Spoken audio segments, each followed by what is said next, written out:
Hey everyone, welcome back. Hope everyone had a good lunch. This was certainly a pretty good burrito, even though it was a little late.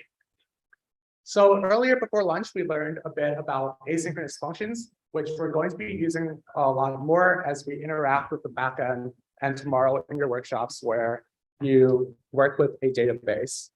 But we've been talking a lot about the backend, and we haven't really talked about how we go about building the backend.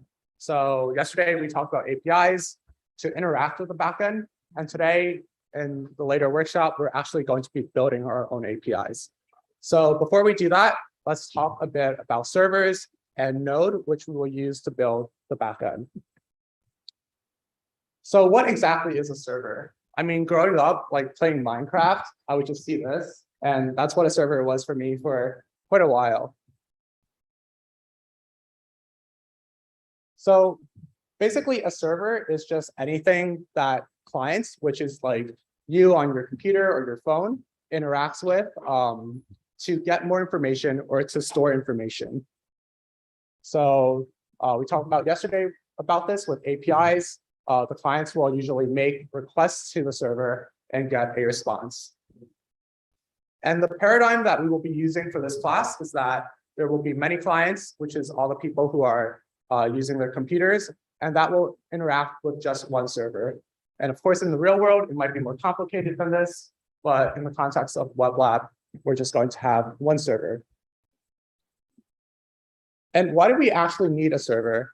So the reasons are because of things like file access. You don't want clients, individual users, to just be able to access every file that your website is able to access. So we have servers that kind of like guard what files to show to the user.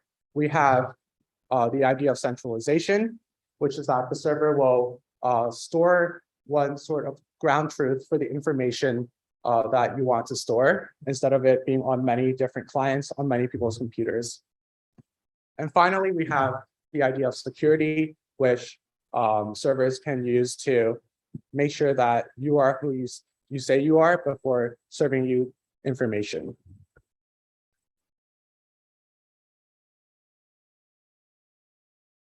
So with servers, your computer can have many kinds of processes happening at the same time. So for example, with this computer here, we have computers, we have two ports that have servers running on them, port 3000 and 5050.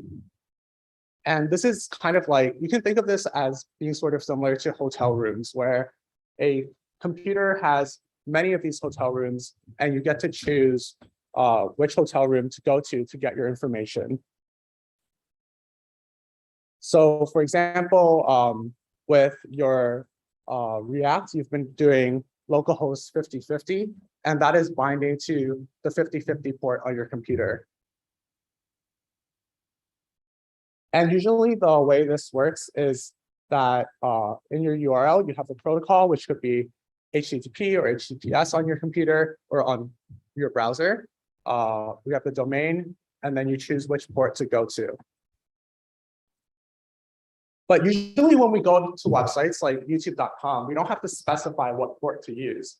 And that's because processes already know which port to use to look in for the information. So for example, with HTTPS websites, you have port 443, and other processes will use different ports to indicate what you're looking for. And that's why, like, when you're playing Minecraft and you go to Hypixel, you can still use the same URL as like on Google Chrome. You can go to hypixel.net, and it will go to port 443 to get you the Hypixel website. Whereas in Minecraft, it will go to the Minecraft port and get you the Minecraft server. And the thing about servers is that we kind of think of them as being like stored in like a massive server room out in the middle of nowhere. But actually, every computer can run server code. And you've already been doing this. Your own computer has a special domain called localhost, which is what you use to get to your own computer's ports. So for example, with localhost 3000, that would connect to a server that you are running on port 3000. So that's just the idea of servers, but what is a server actually written in? And there's actually many options out there. There's Flask, which is written in Python. You might have used this in the past, Apache in Java, Express in JavaScript, and a lot more. There's a ton of them out there. And with our Minecraft example, that's like the same. We have these different options for running your Minecraft server. So what do we teach in this class? We're going to use express.js in the center here because we've been learning like JavaScript this whole time, and we want to keep doing that. And it also so happens that Express is one of the most popular frameworks out there, whereas things like Flask, Django, which might have been more popular in the past, are less so now. And what do we actually use to run these servers? We use something called Node.js, and that's what you guys have been using when you were running your React apps and doing things like npm install. So Node is what runs the JavaScript, and then Express is a library that allows you to structure your APIs. So we have Node installed, and Node also comes with something really important, and that's called the Node Package Manager. And you've been using the Node Package Manager the whole time with things when running commands like npm install and npm run hotloader. And what does Node Package Manager actually do? So it does exactly what it sounds like. It helps manage the things that the libraries that you want your app to use.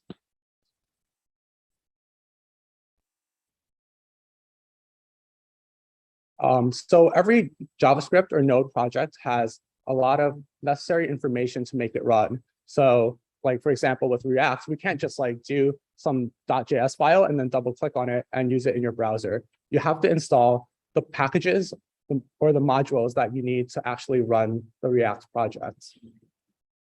So this is where Node Package Manager comes in, and Node Package Manager opens a file called Package.json, which you might have seen in your Catbook React folders. And this holds the project metadata for what kind of packages to use. So actually, if we go back to Catbook React here, you're going to see that like, if you open this package.json file, there's a ton of stuff going on. And some of this is like fancy stuff that you don't really have to worry about, like how it makes the development server that you see your React code in. And like what version of Node to use. And something that we're going to focus on right now is that there's a list of dependencies. And this is actually where NPM goes to find out what kind of libraries and modules to install so that your app can run. And once these things are installed, you can import them in your JavaScript and use them. So here we already have a lot of things that you need installed, for example, React and Express. And this is the stuff that is being looked at when you run something like npm install, which is going to go through this list of dependencies and install each of them. Another thing is that you might see this little folder called node modules here in your Catbook. So this is actually where the modules are being installed, but this does not get uploaded to GitHub because it's just like a massive ton of files that you got from the internet to run your code, but you don't actually have to upload them to GitHub.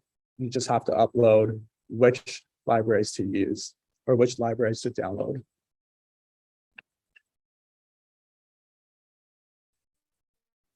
And before we get started with actually coding our server in the workshop later, let's try to understand what is going on with the files in our Catbook code base. So you might have seen this client folder here, which is what contains all the information for the client side, which is the front end, everything that the users directly interact with. And these are things like CSS and the React components that you guys have been working on. Something you might not have seen in workshop 3 is the server folder, which will come into the picture with workshop 5 in about 20 minutes. This is where your backend is actually defined. So in the file server.js and API.js. And then there are a bunch of other files like, for example, npm-rc or babel-rc that you don't really have to worry about, that Web Lab staff have already set up for you to make the configurations for running the React apps.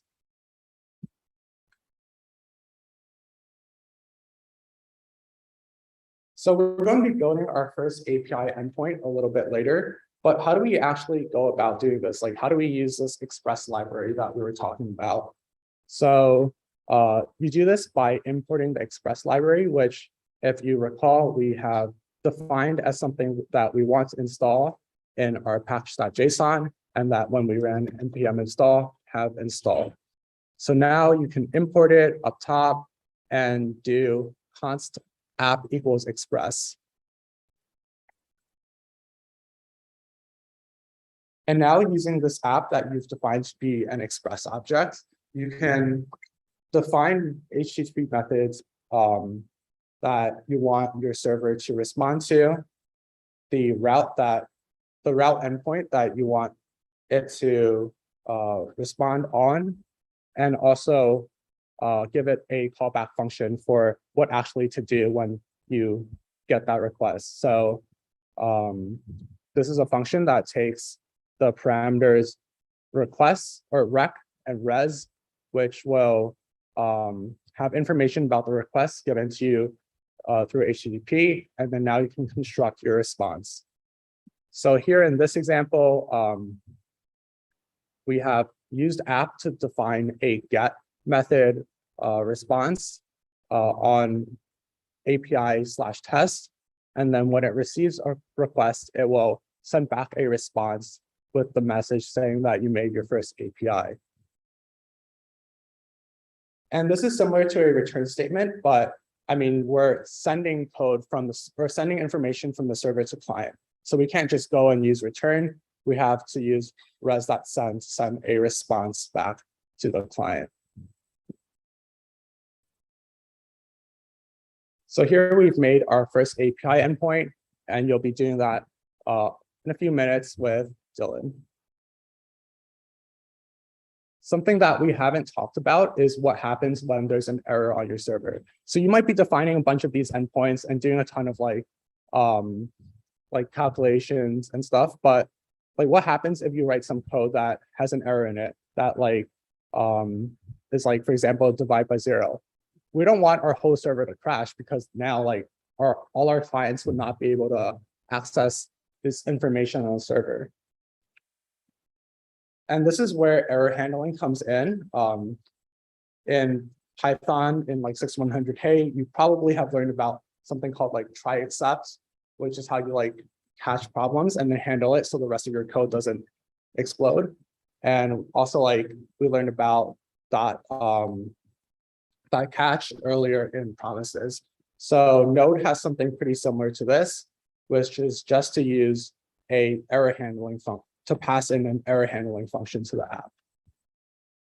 So you would do this in server.js, and you would define like the status code. So if there's an error with your server, it's going to be the status code 500, which means there was some kind of internal server error, which is what we're handling right now. And we define that, in this case, we're defining that we want to console log that there was an error, and then respond a error message to the user. So here in line 34, we set the status of the response to be 500, meaning there was an internal server error. And then when you send a message back, you have that number and also a message saying that there was an issue.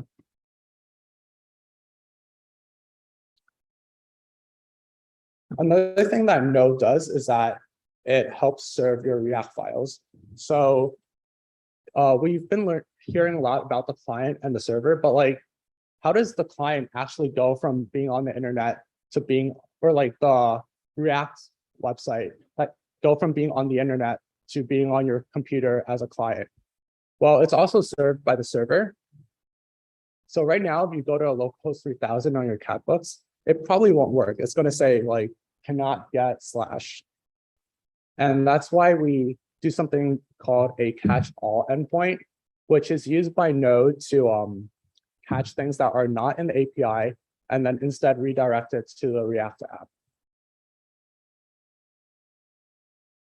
And to do this, we use a library called Path, which allows us to go find the React code that was bundled up and then serve it directly to the user. And you don't really have to worry too much about how this works.